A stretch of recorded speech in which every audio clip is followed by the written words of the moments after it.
Gobierno de Navarra. Nafarroako gobernua.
Eta gaurkoan, Nafarroko erraldoiak saioan, Burlatara hurbildu gara, bertako konpartsako kide den Endika Zamoran hori elkarrizketa egitera.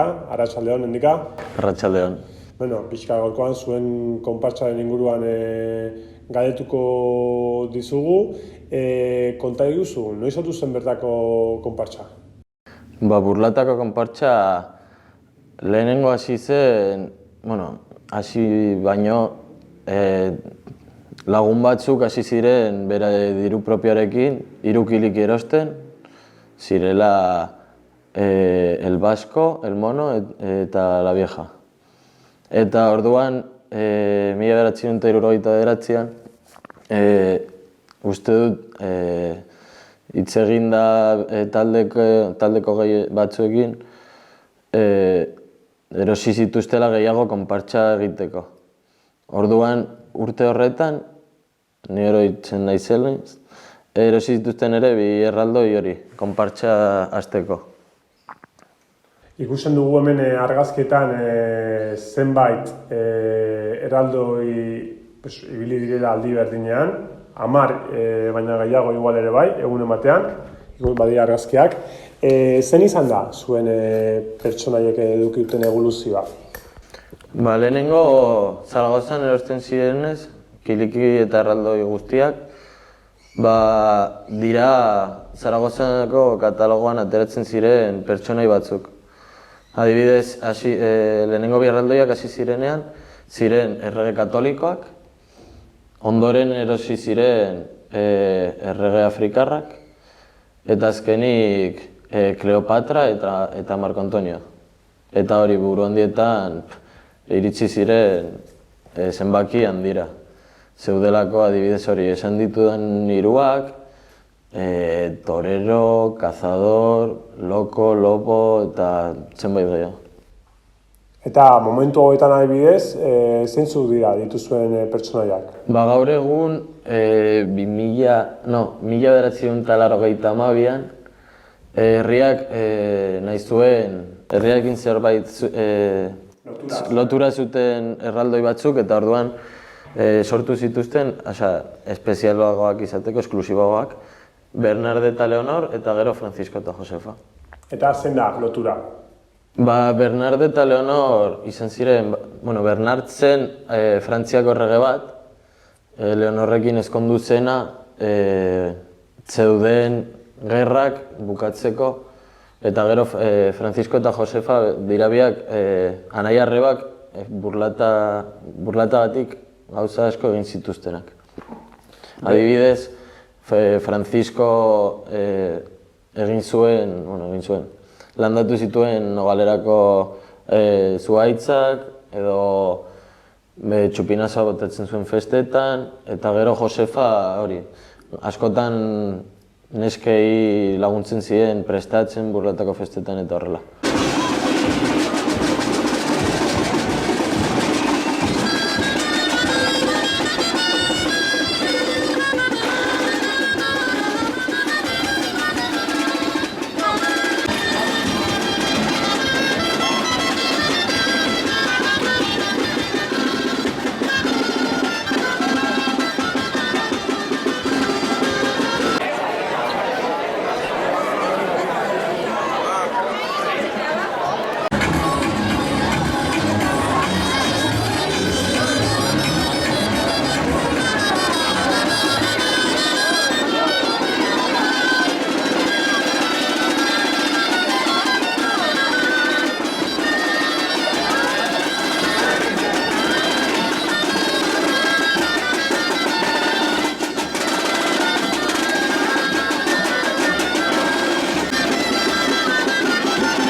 Orduan hor ikusten dugu lotura, pertsonaien eta burlataren arteko lotura.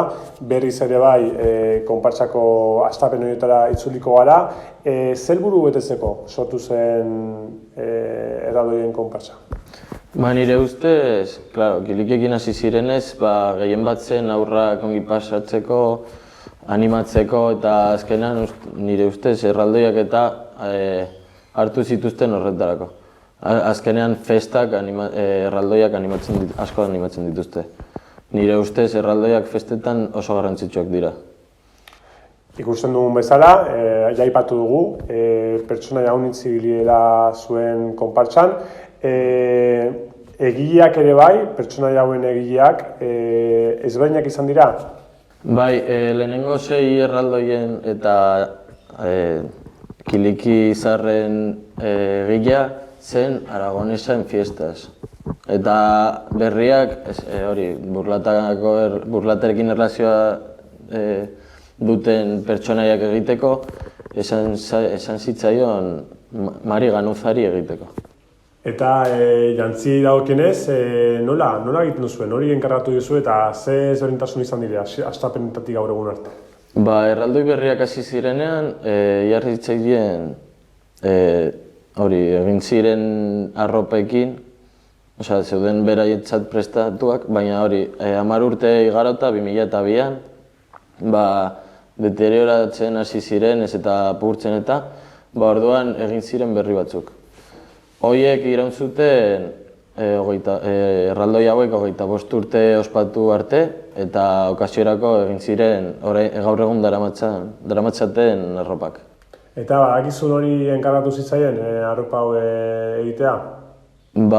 Hasieran eskatu zitzaion Mari Ganuzari eta gaur egun arropa guztiak egiten ditu Zizurko Jostunak.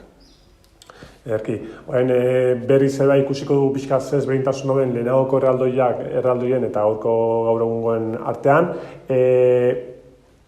Egitura edo hauen armazoia egiteko materiala, ze ezberdintasun dago? Lehenengoak ziren kartoi piedrazkoak eta gaurkoak fibra de vidriokoak. Eta ni uste dut, ni ulertzen dudan aldera, hauek direla resistentagoak urarentzat eta pisu gutxiagokoak eta horrela. Eta ezaugarri fisikoei dagokienez, hau da, pisua, altuera, zenbakietan, zifretan, ze alde dago? Erraldoi zaharrak 60 kilo inguru pisatzen zituzten, gutxi gora bera, eta gaurkoak, gaur egungoak 55-etik gutxiena, 53-ra gutxi gora bera pisatzen dute. Berriz ere gaiaz pixkete aldatuko dugu, oraingoan doinu, dantza eta koreografiaren inguruan zehaztuko dira. Zuen konpartsan, zer dantzatzen duzue?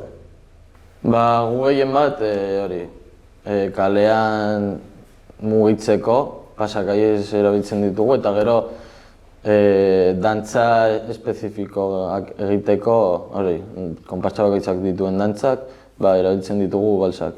Gehien bat doinua ematen digute, gehien bat txistulariek eta danborra Josefan eta besteak dena gaita eta danborra.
dituzula musikariak eta gaiteroak. Zuen musikari propioak dituzue edo...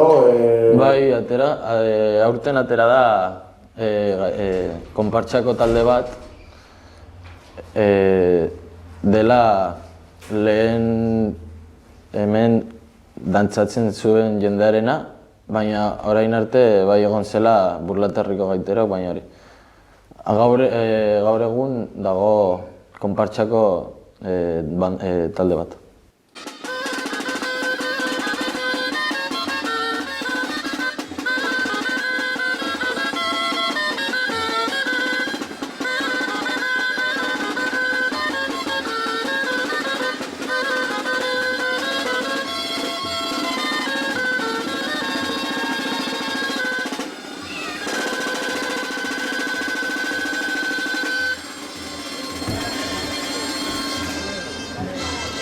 Eta koreografia, nola lantzen duzue?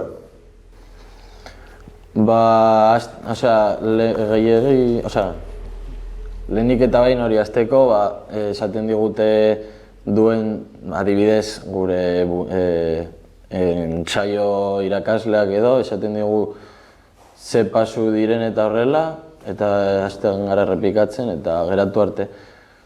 Gehien bat da burura etortzen zaien dantza egitea. Baina baduzue pertsona bat, bere lana dena pixkat berrikuntza koreografikoak sartzea, pentsatzea zegoz berizatu? Gehien bat pentsatzen du konpartsako buruak. Baduzue konpartsako buru bat? Bai, lehendakari edo bai burua. Ederki. Berriz ere gaiez aldatuko dugu, oraingoan urteko agenda. Ze ekitaldietan hartzen duzu parte? Urtero ateratzen gara guretzat garrantzitsuena dena Burlatako festetan, eta hori, urtero ere izaten ditugu ateraldi desberdinak direla, adibidez Axularren dela hori Burlatako elkarte bat, adibidez Ripagainan, Burlata egunean eta adibidez hori konpartsako egunean ere, baina hori izaten da abenduan. Eta horretaz gain ere, bertze ekitaldi batzuetan hartzen duzu parte herrietako ekitaldietan? Bai, adibidez, gauza garrantzitsuetan ere deitzen digute korrikarako edo ere beste konpartsa batzuk zerbait garrantzitsua baldin badute edo, ere deitzen digute, orduan hori, alba dugu joaten gara eta gero ere batzutan, ez da normala, baina ere joan gara, adibidez, Kataluniara, ere deitu digute Emirerri batuetatik eta horrela. Ez dago gaizki ez? Emirerri batuetan zuen konpartsa gotean dantzatzen? Ja. Eta konpartsaren bidez, gustatuko litzaizuke erautako bidai gehiago egin izatea kanpora? Bai, ni hasi nintzenean 2019an bai ginelako Kataluniara, Molins de Reyera, baina nire konpartsakideak gehiago atera dira eta gustatuko zitzaidake beraiekin egitea. Adibidez, joan ziren Badalonara, joan ziren Utillentera eta gero bai gustatuko zitzaidala bidai garrantzitsu batzuk deitu zigutena Emirerri batuetatik eta Bruselasetik. Eta, orain pixat, zerbait graziosoagoa, izango zenuke anekdotaren bat kontatzeko urte guzti hauetan, seguru zure pasatu dela. Bai, niri kontatu didatena da, adibidez hemen Burlatako festetetan, lehen jartzen zen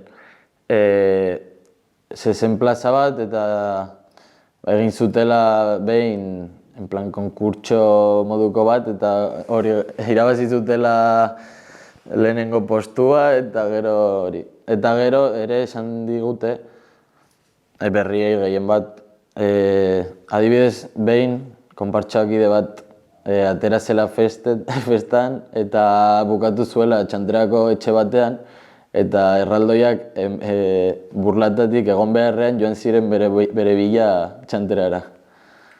Hori da talde pertenentzia, ez? Bai, hori da pribatuagoa, baina bai. Horrein pixat zuen konpartsaren egoera gaur egun zein den aztertuko dugu. Momentu hauetan, zenbat parte zaudete? Dantzari bezala 26 gaude eta gero kilikietan 8 pertsona. Konpartsa batek atzean lan handia du, konpromisoa ere bai behar duzu. Zer suposatzen du zuretzat konpartsaren kide izatea? Niretzat, dakit, bai konpromisoa egon behar dela, bestela gertatzen direlako adibidez, esaten duzula irtera batera baietz, baina azkenan ezin zaratera ez dagoelako jenderik eta gero bai hori berriak esfortzatu, berriak, gazteagoak gehiago esfortzatu behar garelako adibidez hori. Zaharrek joan alizateko eta adibidez aurten sartu zaigu 16 urte dituen neska bat eta oso ongi gaude berarekin, oso ongi dantzatzen duelako eta hori. Nire ustez gehien bat da hori, konpromesua etortzeko dantzatzera, bai denei gustatzen zegulako festa, baina azkenean hau ez badago konpromesurik ez da bakarrik aterako. Eta zer errango zenuke, momentu hauetan zaudeten jendearekin, nahikoa zaudete, jende bila zabiltzate? Jendegatik ni esango nuke baietz, baina, klaro, beti ez gara denak egon behar. Asko direlako gurasoak edo lana dute. Orduan nire ustez jende gaztea eta gehiago etortzea ez egoke gaizki egongo. Deitzen dugu ez, jendari? Bai, saiatu beharko gara. Eta nola izaten da ikaskide prozesu hori? Behin erraldoiak dantzatzen hasten zarela, normalean ni hasi nintzen bezala, urtean barru egiten dira adibidez 2 egun astean ensaio konpartsakide batekin, dela denbora daraman kide bat eta ongi erakusten duena eta hori. Hasten gara lehenengo dantzaren pausoak ikusten, gero oroitzen garela eta erraldoiarekin gainean hasteko egiten dugu hori pasakaiez hemendik, musikarekin pixka bat eta horrela. Gero bere prozesua da hori, ikastea ze pauso dituen, nola joan behar zen musikarekin eta hori baina. Printzipioz erraldoiarekin hori, lehenengo pasakai eta hasi dantza errezenetik. Errezenetik zaionera ez? Hori.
Finantzatzeko modua, nola egiten duzu? Gu dugu udalarekin konbenio bat eta horren medioz lortzen dugu behar dugun dirua. Orduan hori, bai eman behar dugula zen bat, motibo edo gastatzen dugunarena, baina hori. Bai, justifikatu hori. Bai hori, justifikante bat moduko bat. Orain, elkarrizketaria bukaera ematen joango gara. Lehenagotik, Zure ustez, zu pixkat ikusten duzuna, zein da konpartsa duen onarpe soziala burlataren gandik? Nire ustez, jendea asko maite du konpartsa, arazoak egon direnean eta hor egon direlako laguntzen edo apoio ematen eta eta gero festetan ere ikusten da asko dagoelako jende denetarik. Haurrak, jende zaharragoa, gehien bat gazteak 12-13 urte horkoak gehien bat etortzen dira kilikengatik, baina hori erraldoiak ikusten dituzte asko. Gurasoak, hori, gero aitona-amonak, haurrak. Giro nahi izaten da? Bai, nire ustez festetan, erraldoietan giro oso ona egoten da. Ez dut inoiz ikusi arazorik egon denik inorrekin. Eta horren galdera agian subjetiboa, pixkat, agian edo seguru. Konpartsako pertsonetan, zure ustez, zein da maitatuena? Bakoitzak konpartsa barruan dauka bere maitatuena, nire adibidez Bernarda, ez dakit ikusi nuenetik gustatzen zait, pertsonai bezala eta dantzatu dudana ere oso ongi dago, baina hori, bakoitzak dauka bere pisuarengatik, dantzatzeko moduarengatik edo dauka bere maitatuena. Eta kanpokoen artean, ikusleen artean? Ni uste dut festetan asko deitzen duen pertsonaia dela Josefa egiten delako, beti azkena denez eta adibidez hemen azkena sartzen denez eta ematen duelako espektakulo gehiago bezala. Emotiboena egoa, ez? Bai, azken festak bukatzeko minimo bai. Eta horren azken hausnarketa bat eskatuko dizut, elkarrizketarekin bukatzeko. Noruntz joatea gustatuko litzaizuke konpartsa etorkizunean? Niri gustatuko litzaidake gazte gehiago sartzea, neska gehiago ere ez delako, dirudielako mutilen gauza bat dela, baina horrela ez da. Ni beste konpartsak ikusita, erraldoien munduan oso neska gutxi ikusten ditut eta gustatuko litzaidake gazte gehiago, neska gehiago eta joatea konpartsa aurrera. Esan didatelako adibidez konpartsa batzuk desagertu direla jende faltagatik eta jende gaztea gehiago interesatzea dantzatzeko. Hori gustatuko zitzaidake niri, gero gertatzen dena ezin da jakin. Duzu ez, 16 urteko neska bat sartu? Bai, aurten sartu da 16 urteko neska bat eta berarekin primeran gaude. Nola ditzen da? Saioa. Horrentziak saioarik, hemendik. Hendika, mi esker raunitz, gaurkoan zuen konpartsako informazio guzti hau emateagatik. Zuri. Zure ilusioiek edo etorkizuneko helburuiek betetzea, eta ez egin. Mi esker. Bertze bat arte.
Gobierno de Navarra. Nafarroako Gobernua.